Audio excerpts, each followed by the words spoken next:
Hello, everybody, and welcome to the 28th episode of the Minutes of Mindfulness series. I am your host, Chante Conway, and as always, we are incredibly grateful to have you here. And today, I am extremely excited to bring you the 28th episode because today we're bringing on our one and only guest, our one guest of the Minutes of Mindfulness series, Chante Conway. We're bringing her back on because she recently started her own meditation practice. And I've been thinking about this a lot lately, and when I create content or when I write blogs or I record these videos, I try to picture who I'm trying to serve in every one of these videos. And so many times, so often, I keep coming back to the same person. It's the person who maybe has heard about meditation but hasn't built up the courage to start a meditation practice of their own. When I record these videos, I'm thinking of the person who's on the fence about meditation, but hasn't really actually tried a sustained practice of their own. And my wife, I think, is the perfect prototype for that because she actually just started her own practice, and I tried really, really hard not to force her into starting meditation. I tried to let her find it on her own means, and I was fortunate enough that she did find it on her own means. And because of that, I wanted to kind of pick her brain and figure out what kind of her mindset is about meditation right now, how she's approaching it, because it changes over time. I've been meditating for almost 3 years now, and it's hard for me to get back into that beginner's mindset. And again, that's who I'm really trying to serve. So I have a deck full of questions here that I'm going to let my wife go through, and she hasn't seen these questions yet. So I think the questions are going to be, or the answers to the questions are going to be super authentic and super, raw. So stay tuned for some awesome insights from my beautiful wife, Chante Conway. And after the episode, be sure to drop us a comment and let us know how you think she did, and let us know what you want to see more of in the future. So with that, I present to you the beautiful, the lovely, the awesome Mrs. Conway, Chante Conway. Go ahead and take it away. Thanks. All right. Thank you for the introduction. Hello, everyone. As you all know, I'm Chante Conway. I am JC's wife. And I'm here today to talk to you about my meditation practice, kind of how that got started. Just like JC mentioned, I have not seen these questions yet, so please keep that in mind if you hear any awkward silences. It's just my little brain trying to formulate an answer. So with that, we'll go ahead and get started with question number 1. Why were you initially hesitant to start a meditation practice? Living with someone who loves meditation and who not only loves it and practices it every day, but who teaches other people about meditation, it's a little bit daunting.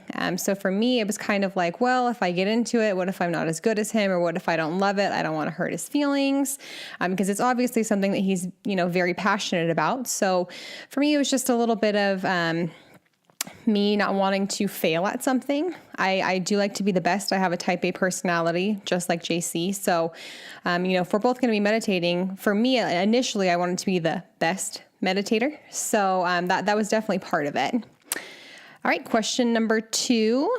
What made you start a meditation practice?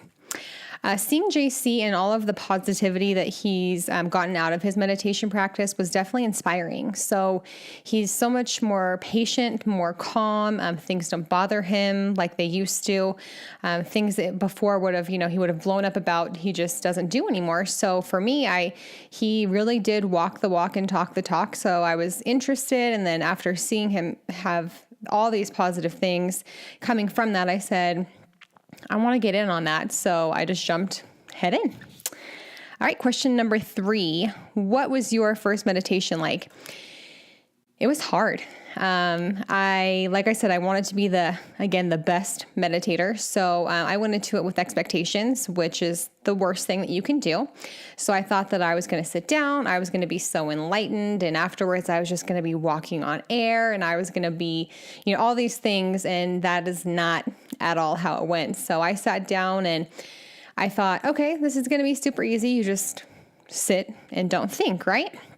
No. So I was fidgeting. I couldn't get comfortable. I kept yelling at myself in my own head, like, why can't you just sit and shut your mind off? It's really not that hard. People do this all the time. You're only sitting down for 5 minutes.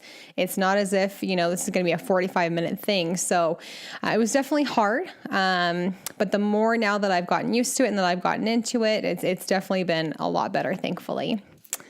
All right, question number 4. What was one thing you thought you knew about meditation, but found out wasn't true after trying it for yourself? That's a good one. What did I think? I think the biggest thing again is that people have the stigma around meditation that if you meditate, you're enlightened and you have all these insights and about things that people who don't meditate have no idea about. It's definitely not the case. Like I said, there is a stigma around that, but I have found for myself that even though every session is not amazing and you don't feel great after every single one, that's okay. That in and of itself is meditation. It's taking the time to sit on the cushion to, just be in the moment with yourself, with your thoughts. If you're thinking, that's okay. The whole point is not to turn your brain off. The whole point is to recognize when your brain strays, when you're trying to sit and listen to those thoughts and you keep going back to them. That is meditation. So going into it thinking that you're going to come out the other end a totally different person, you're only setting yourself up for failure. Question number 5. Since your first meditation, what has encouraged you to keep going? With anything in life, practice makes perfect. You don't go out for the very first time and swing a bat and become, the best baseball player in the world. That's not how that works. Everything takes practice. So I'm not one to give up on things easily. I'm very stubborn. So I tried the first time. Like I mentioned earlier, was not phenomenal by any means. But I just kept going. And I think it was maybe like my 20th session of me sitting. And now these were 5-10 minute meditations. They were not, very long ones. But I was sitting and I really had this experience of feeling light in my body. I didn't feel heavy and bogged down by all of the stresses of life and everything else. And it was really nice to just have that clarity of mind. And I remember it was like 2 seconds of no thoughts. And the first thing that happened is, oh my God, I'm not thinking. And then I was like, shit, now I'm thinking about the fact that I wasn't thinking. But having those little glimmers of again, that those moments of clarity and of insight, that has definitely hooked me and what continues to get me back to the practice 4 to 5 times a week now, but that's definitely kept me coming back. Next one. What's your meditation practice look like today? So I use an app called Calm. I don't know if you guys are familiar. If you're not, I would highly recommend checking it out, especially those of you who are new to meditation. So it's a really nice. You go in there, you get to pick the sounds that are in the background. You get to pick a picture if you wanted to meditate with your eyes open. Again, there's no right or wrong way to do this. I'll sit down depending on the day. I've done 5-minute meditations that I find to be really helpful. I've done 15-minute. JC and I did a 20-minute one yesterday. But typically what that looks like for me is I just grab my headphones. I like to sit outside. I do like to breathe in the fresh air and get that bit of sunshine, especially now with winter coming. Got to get up, soak up all those rays that you can. I just sit out there. What I like to do is take 3 deep breaths before I even get started. I like to tell myself somewhat similar to what JC does. Pretty much for me, it just looks like deep breath in, be kind to yourself, be loving, and be understanding. That's all that I say. And then I do just sit there again with my headphones on with the app that I use. I chose the sound of raindrops. So it's just rain and it's set in like a forest kind of setting. There's some birds and other things. And I just try to focus on the noises that I hear in there.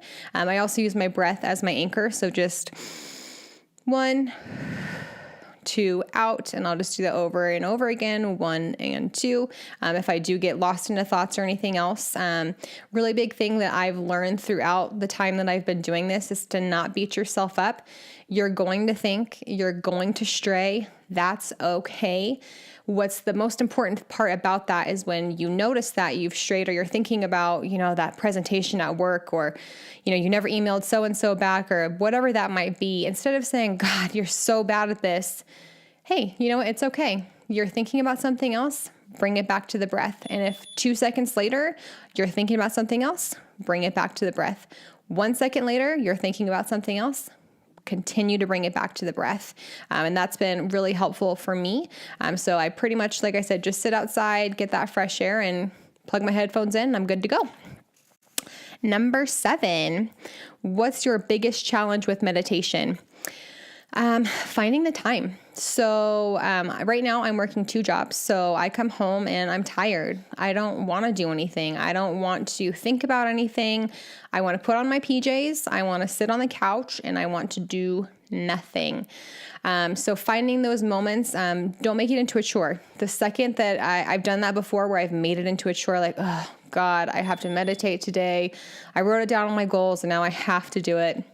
At that point, it's honestly not even worth it. Going into it with a negative mindset, at least for myself personally, does nothing for me. I'm just resentful the whole time. I'm anxious. I'm waiting for that little bell to come on to say, hey, you're done. So I've definitely learned for myself that I only meditate when I want to meditate, not when I feel like I have to meditate. So time is definitely a challenge, but kind of like I said earlier, even if it's 5 minutes, you guys, it makes a huge impact. Lucky number 8. What benefits have you gotten from meditation? Similar to JC, definitely patience. I have really found that I have more understanding for people. I'm more patient in situations that I wouldn't necessarily be. I used to have a bit of road rage, but now I try to be understanding of other people, and if they're going too slow for me or whatever that looks like, putting myself in their shoes has definitely helped, and I have more empathy as well. And I've just found that when I have that clarity and I'm able to see my thoughts for what they are, it makes it a lot easier to see that for other people. So if I'm having all these negative thoughts, you can only imagine what someone else is going through. You don't know what they're thinking. You don't know their life. And meditation has really shown me to take that time to look at others, walk a mile in their shoes, and don't sweat the small shit. Really does nothing for you in the long run. Number 9, what's your favorite thing about meditation? The silence. I had a pretty chaotic childhood, lots of moving pieces, never knew if anything was going to be the same. So for me, I like to plan things, and that's the way that I kind of helped me deal with the chaos. So for me to just sit down and just like zone out and not have to plan things and not have to think about what I'm doing later or what I'm going to have for dinner, or whatever that might be, just having that silence and that inner calm has been really, really life-changing, honestly. All right, what one piece of advice would you give to someone on the fence about meditation? Try it out. You never know if you like something until you try it. But you have to give it a fair try. You don't get to just try it once and say, ugh, I hate that. With anything in life, like I said before, if you don't practice, if you don't really give it your all, you're not going to get everything out of it. So if you're going into the meditation with expectations and you come out of it and you're like, well, that sucked. I don't feel like Dalai Lama. I sat there for 5 whole minutes and I wasted it. You really are just wasting your time. So when you really feel ready, don't push yourself. If you're not ready to meditate, don't do it. You'll know when you're ready. For me, it was a feeling inside, and I was like, I'm ready for this positive change in my life. So definitely give it a fair try, and also don't go into it with expectations. My meditation is different than yours, is different than my husband's, is different than anyone else's, and that's the beauty of it. You get to make it your own. There is no right or wrong way to do that. So just remember that going into it, and remember that your practice is supposed to be different than other people's. You're not weird because you don't sit down because you like to do a walking meditation, or you're not weird because you like to sit in a certain style. You like to sit with your knees underneath you, or whatever that looks like. Make it your own, make it personal. You'll know when the time is right, and give it a try before you really write it off. And last one, how awesome is your husband? The most awesome. I really am so incredibly proud of this man and everything that he's accomplished, and the way that he continues to persevere, and he has so much determination. he's really honestly the most awesome person that I know, and I love him with my whole entire heart, and I know that he loves me, and I really believe that meditation has only brought us closer together. Like I mentioned, we meditated together yesterday, and just having him next to me and feeling that sense of calm within him also calms me down as well. So if ever you want to try to meditate with your loved ones, I really do recommend it. Again, don't go into it with expectations that they're going to be quiet the whole time or that they're going to want to meditate for the amount of time that you want to. But definitely give it a try. And all right, guys, thanks so much for letting me talk to you today. And if you have any questions, just let JC know and I'll do my best to answer them. Bye. All right. How awesome was that? I knew Chante was going to knock it out of the park. And again, I just think she has the perfect perspective right now for the people that I'm trying to help. So I want to say one last time, thank you again to my beautiful wife, Chante. What an amazing job. Couple of quick final things before I get you guys out of here today on our 28th episode. Do me a favor, run over to Lee's website at www.purposefullivingcenter.com. See what kind of classes she's got going on this week. See what kind of sessions you could possibly book with her. Lee's always got amazing things happening. And Lee's partnering with so many awesome people in the community. So be sure to check her out, see what she's got going on. I promise you won't be disappointed. Also, do me a favor. Check me out at www.meditatingmillennials.com. Same thing. I've got blogs and videos coming up every week, 2 per week. So if you like my content here, I think you'll like what you see at the website. And I'm going to throw one last one in here because I am starting to really get deeper into a partnership with a company that I think is really awesome in town called the Good Elephant Company. And the Good Elephant Company, I think of it almost as like the Airbnb for booking and teaching yoga or mindfulness practices. And they're just doing so many cool things. And they got an app coming out, and it's just going to really change the game. So do me a favor and check them out at www.goodelephant.co and see all the awesome classes they've got going on. They've got classes offered almost every day. They've got teachers everywhere. They're all throughout Northern Nevada. And then last thing I want to say, guys, thank you, as always, for tuning in to our 28th episode of the Minutes of Mindfulness series. It's the listeners, it's the watchers, it's the people who give us the feedback that make these episodes possible. And then again, of course, always thank you to my wife. Thank you to Good Elephant. Thank you to Purposeful Living Center. My name is JC Conway. See you guys next week. Until then, stay mindful, stay blessed, and we'll see you then. Thanks.